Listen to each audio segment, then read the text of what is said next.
Hey, good morning, Al. We've had this is Sunday morning, about 10 a.m., and just kind of wanted to do a follow up with the email exchange that we've had over the last couple of days with trying to figure out how we're going to move forward with insulating and then applying the vapor barrier. So I'm laying underneath the trailer right now, and I'm kind of looking down the length of it. This is a picture of the I-beam. There's two of these that run the full length, the 60 feet on either side. So there's you can't really see the one on that side from here, but there's about 9 feet here between these two I-beams, and then there's a little less than 3 feet here between the edge of the trailer and the I-beam here. And then what's left here is these are 16-inch joists.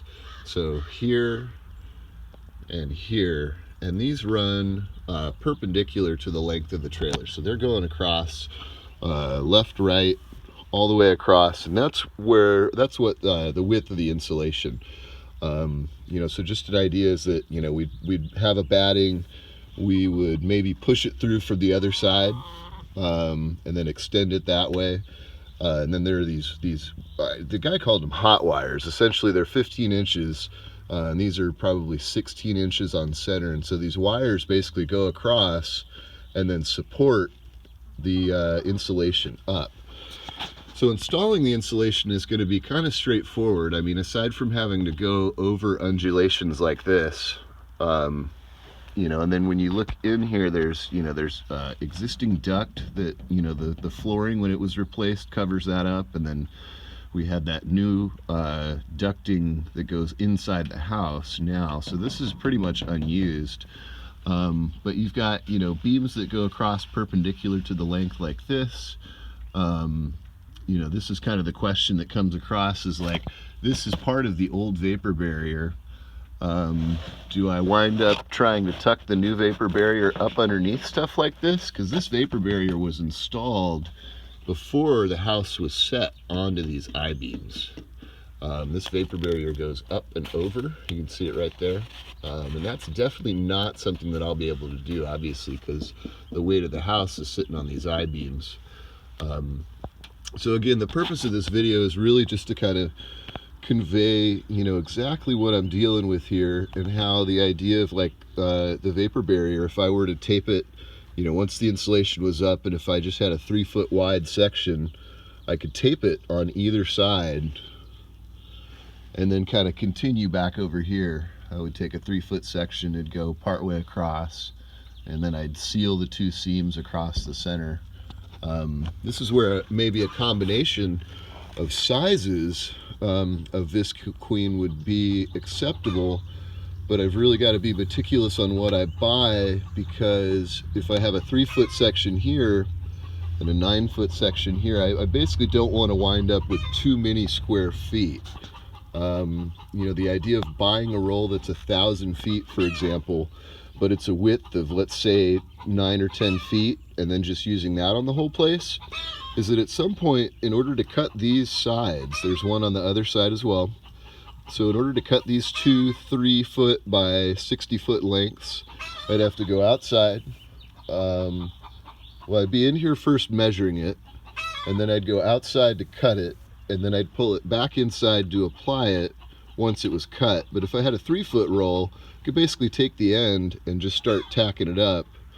And then in places like this, where I have to go over this to get in there, it'd be easy to just kind of start feeding in a 3-foot roll, as opposed to 9 feet wide having to go over this, and then each side, because these crossbars here, these are like every 4 feet or so. Here's another one here, it goes all the way across. So the decision at this point, when you're in here working, has to be made. Do I go over or under this beam? And this thing starts at the bottom of the I-beam right here. So you've got that much space between the two. I really hope this video is helpful in kind of conveying some of the confusion we've both had with the last email exchange.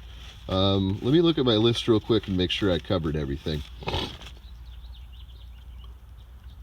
Oh yeah, the skirting. So there's another option for the vapor barrier. Once we get the insulation in here, to have a vapor barrier that goes along the floor. So it would be here, and then it would come up the skirting. And then I've seen it applied kind of like you had suggested with, you know, some sort of spray foam insulation, you know, would hit the edge of the visqueen layer and secure it to the skirting. The difficulty in this one, that could definitely be done, is just the variances in the skirting. I think a lot of the skirting would really have to be replaced.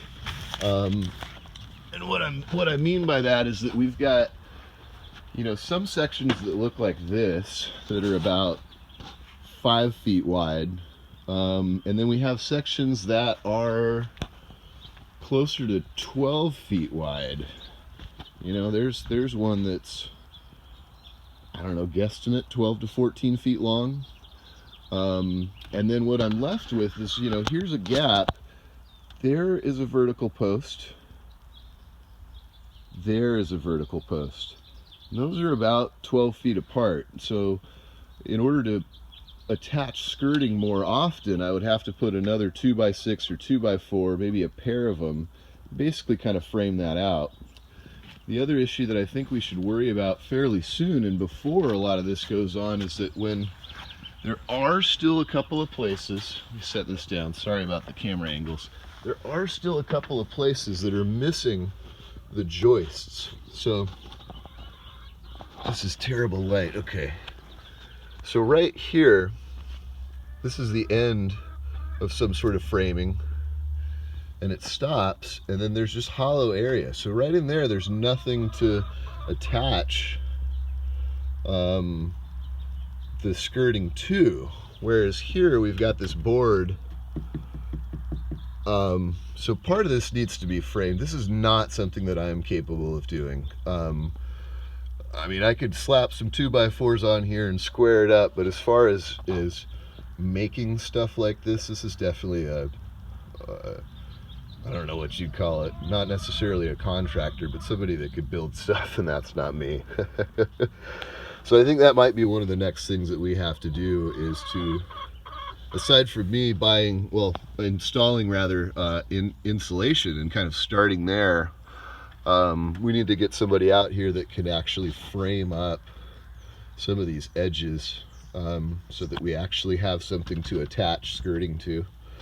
There's another spot like this on the other side, just straight across. These are the only two spots that I've found so far, because honestly I don't want to take all the skirting off. There's lots of spots that are like this. I feel like once I pull the skirting down, I'll never be able to get it back up there unless it's reframed. So I honestly think that and buying insulation are the next two steps. I hope this clarifies some with how we'll proceed once we get to the vapor barrier step. And then the other thing is, I'm sitting here looking at this, is I probably need to mix a bleach solution and spray this and let it dry before I put insulation in here, and that will just ensure that any of this stuff that's growing, again, I'm just sitting in one spot, getting camera angles, you know, of a section that I'm laying in that's about, you know, I'm 6 foot tall, so I'm not going very far, and this is basically what all the open areas look like. So I will talk to you soon. Thank you.